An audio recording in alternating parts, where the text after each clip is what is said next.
The International Accounting Standards Board, IASB, and the Financial Accounting Standards Board, FASB, have issued two new standards requiring lessees of property and non-property assets to account for these leased assets and the liability associated with them on their balance sheets. If you're watching this video, chances are you have identified your organization as a lessee of assets, and you need to know what steps to take to ensure your financial statements are compliant. Before continuing with this video, we recommend that you watch 3 videos.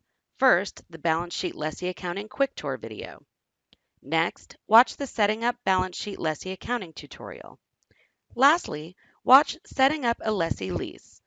These videos are available on the Lease Management Solution page on learnjde.com. Now that you have an understanding of the balance sheet lessee accounting process and you know how to set up your system and how to create a lessee lease, we are going to discuss the lease commencement process. The first step in this process is to create amortization schedules. The next step in the process is to review the schedules and make sure that they're accurate. This step is optional. The last step is to create lease commencement journal entries to calculate your beginning lease liability and right of use, or ROU, asset balance. As we saw in the previous video, we've created a lease and we've added assets to the lease. We also set up our manual and recurring billing records for each of the assets. Now that the lease terms are complete, we will update the lease liability status for each asset to 10, lease terms complete. A lease line must be at status 10 before lease commencement processing can begin. There are several steps in the lease commencement process, and there are several different programs you can use to complete each step. Step 1 is to create your amortization schedules. You can create schedules directly from the Lease Master program using the Create Amort Schedule row menu option. You can run the Lease Commencement Batch program, the R15170, or you can use the Work with Amortization Schedule program, the P15171. For the purposes of this video, we will use the Work with Amortization Schedules program to walk through the lease commencement process. Consider this program your main workbench for processing balance sheet lessee accounting information. You can access this program from the Balance Sheet Lessee Accounting menu, the G15201.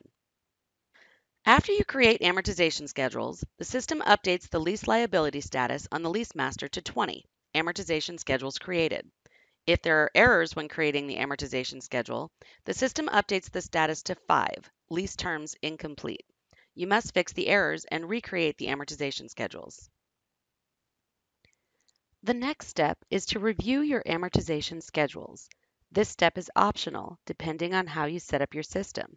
If you specify that the review is required, you must complete this step before you can move on to the next step. If the review is not required, you can create commencement journal entries at the same time you create amortization schedules. For the purposes of this video, we will complete the review to illustrate the complete process. Whether you decide to review the schedules or not, it is still a good idea to be familiar with what is on each schedule. You use the Work with Amortization Schedules program, the P15171, to review schedules. The system creates 2 amortization schedules for each leased asset, a lease liability schedule and a right of use asset schedule. You use the amortization schedule type field to specify which schedule you want to review. Let's take a look at the lease liability schedule. The system creates a line at the top of the schedule that contains no period number. This line is considered period 0 and contains the beginning balance information. The beginning balance for the lease liability schedule is the present value of the lease payments, or PVLP. Each month, the beginning balance is reduced by the payment amount and the interest amount to come up with the ending balance for the period. The beginning balance on the ROU asset schedule is calculated a little differently, as it takes into account the payments that are made before lease commencement, such as the initial direct costs, lease incentives, and any lease payments that are made before commencement. As with the lease liability schedule, we have a period 0 here as well. Each month, the system then deducts the expenses from the beginning balance to come up with the ending balance for the period. For operating leases, the system deducts the interest expense and the ROUA expense. For finance leases, the system deducts only the ROUA expense. If you have specified that the review is required, you then manually update the lease liability status on your lease to 30, amortization review complete. If the review is not required, you can leave the status at 20, amortization schedules created. As with creating amortization schedules, you have multiple options for generating lease commencement journal entries. As mentioned earlier, if you did not require that a review of the amortization schedules be completed, you have the option of generating commencement journals at the same time that you create your schedules. However, we will discuss generating them as a separate step. Again, we will use our workbench, the Work with Amortization Schedules program. After you select the asset, you then use the Create Commencement JE's row menu option. The system then generates a batch of commencement journal entries. To review the batch of commencement journal entries, you use the Balance Sheet Lessee Accounting Batch Review Program, the P150911. Commencement journal batches always have a batch type of LA and contain the remark Lessee Commencement. Using the row menu options, you can review the journal entries, approve the batch, post the batch, void the journal entries, or review the amortization schedules for the associated asset. Let's review our journal entries. On the journal entries form, we can see that for commencement journals, the document type is LA.